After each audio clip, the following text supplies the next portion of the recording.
খবর শুনছেন বাংলা সংবাদ থেকে। প্রতিদিনের মতো আজকেও নিয়ে চলে এসেছি বাছাই করা কিছু গুরুত্বপূর্ণ খবর নিয়ে। শুরুতেই শিরোনাম।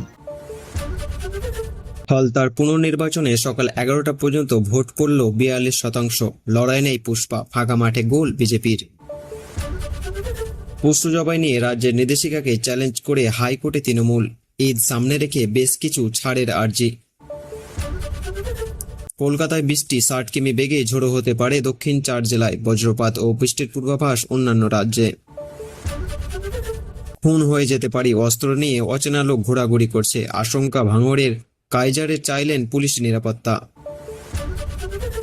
কলকাতা মেডিকেল কলেজে রিডিং রুমে ফলস সিলিং ভেঙে বিপত্তি। মাদ্রাসায় বন্দে মাতরম গাওয়া বাধ্যতামূলক, নতুন নির্দেশ দিল মুখ্যমন্ত্রী শুভেন্দু অধিকারী সরকার। ইটালিতে মোদির চকোলেট কূটনীতি, মোলিনির সঙ্গে বৈঠকে গুরুত্ব পেল বাণিজ্য এবং প্রতিরক্ষা সহযোগিতা। পেহেলগাঁও হত্যাকাণ্ডে মূল চক্রী নাম উল্লেখযোগ্য এনআইএ চার্জশিটে। হামলার দিনও পাকিস্তান থেকে এসেছিল রয়্যাল টাইম নির্দেশ। ইডেনে বিতর্কে কেকেআর, অঙ্ককিসের মাথায় চোট না আঙুলে, কোন নিয়মে নামলো তেজস্বী, উঠছে প্রশ্ন। এতক্ষণ শুনলেন সংবাদ শিরোনাম, এবার আসছি বিস্তারিত খবরে। কোরবানি ঈদের আগে পশু জবাই সংক্রান্ত শুভেন্দু অধিকারী সরকারের নির্দেশিকা ঘিরে সংখ্যালঘু অধ্যুষিত এলাকায় অস্থিরতা তৈরি হয়েছে।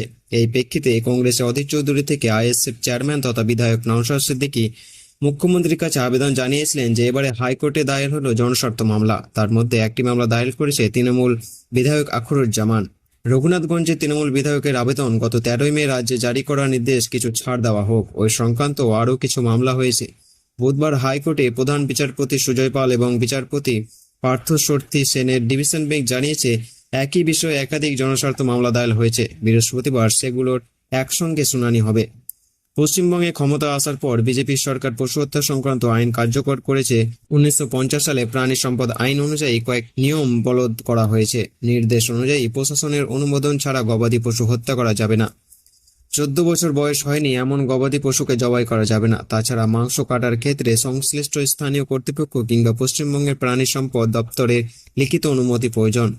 এর ফলে ঈদ গরু জবাই নিয়ে অনিশ্চয়তা তৈরি হয়েছে বলে দাবি। তৃণমূলের বিধায়কের বক্তব্য, শুধুমাত্র উৎসবের জন্য সরকারি নির্দেশিকায় কিছুটা ছাড় দেওয়া হোক। ওই মামলায় আখরুজ্জামানের সঙ্গে হাইকোর্টে ছিলেন তৃণমূলের কৃষ্ণনগরের সাংসদ মহুয়া মিত্র। তিনি বলেন, রাজ্যে গরু জবাই নিয়ে একটা বিজ্ঞপ্তি জারি করেছে। বকরি ঈদ মুসলিম সম্প্রদায়ের জন্য ধর্মীয় কারণের গুরুত্বপূর্ণ। ওই আইনে 12 নম্বর ধারায় একটা ছাড় রয়েছে। ওই ধারাকে সামনে রেখে আমরা ছাড় চাইছি। মহুয়ার বক্তব্য, এই উৎসবের জন্য গরু বাদ দিলে মোষ অথবা বলদ কুরবানির অনুমতি দেওয়া হোক। পাশাপাশি গরু জবাই বন্ধ হলে হিন্দুরাও আর্থিকভাবে ক্ষতিগ্রস্ত হবে বলে মন্তব্য করেছেন মহুয়া। তিনি জানান, রাজ্যের ওই নির্দেশিকার ফলে রাজ্যের গরিব মানুষের অনেক আর্থিক ক্ষতি হবে। শুধু মুসলিমরাই নন, অনেক হিন্দু ব্যবসায়ী যারা গরু পালন করেন কোরবানিতে বিক্রির জন্য, সরকারের হঠাৎ সিদ্ধান্তের ফলে তারাও আর্থিক ক্ষতির মুখে পড়েন। মহুয়া বলেন, রাজ্যের সরকার গরু জবাই নিয়ে যে বিজ্ঞপ্তি জারি করেছে তার প্রেক্ষিতে আমরা আইনের 12 নম্বর ধারা অনুযায়ী একটা বিশেষ ছাড়ের আবেদন জানিয়েছি। মুসলিম সম্প্রদায়ের কাছে বকরি ঈদ অত্যন্ত গুরুত্বপূর্ণ একটি উৎসব।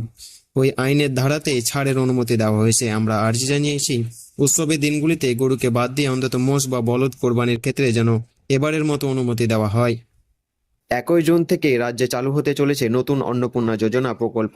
এই প্রকল্পের মাধ্যমে রাজ্যে লক্ষ লক্ষ মহিলা প্রতি মাসে 3000 টাকা করে সরাসরি তাদের ব্যাংক অ্যাকাউন্টে পাবেন। সম্প্রতি রাজ্যের মন্ত্রিসভায় এই প্রকল্পের নীতিগত অনুমোদন দিয়েছে।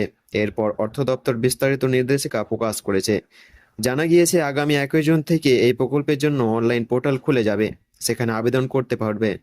তবে যারা ইতিমধ্যে লক্ষ্মী ভাণ্ডার প্রকল্পের সুবিধা পাচ্ছেন তাদের নতুন করে আবেদন করার কোনো প্রয়োজন নেই। তাদের নাম সরাসরি অন্নপূর্ণা যোজনা প্রকল্পের স্থানান্তর করা হবে। ফলে তারা সহজেই নতুন প্রকল্পের সুবিধা পেয়ে যাবেন। অন্যদিকে যারা এখনো লক্ষ্মী ভাণ্ডার প্রকল্পের নাম অন্তর্ভুক্ত করেনি তারাও এবার আবেদন করতে পারবেন। আবেদন করার জন্য মহিলাদের বয়স হতে হবে 25 থেকে 60 বছরের মধ্যে।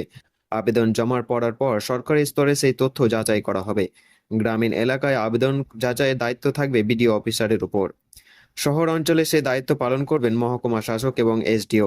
আর কলকাতায় পুরসভা এলাকায় আবেদন যাচাই করবেন পৌরসভার আধিকারিকরা এবং কমিশনার দপ্তর। যাচাই প্রক্রিয়া সম্পূর্ণ হওয়ার পর অনুমোদিত আবেদনগুলি পোর্টালে আপলোড করা হবে।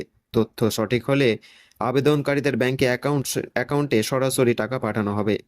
অর্থাৎ কোনো মধ্যস্থ ছাড়াই মহিলাদের তাদের অ্যাকাউন্টে প্রতি মাসে 3,000 করে টাকা পাবেন।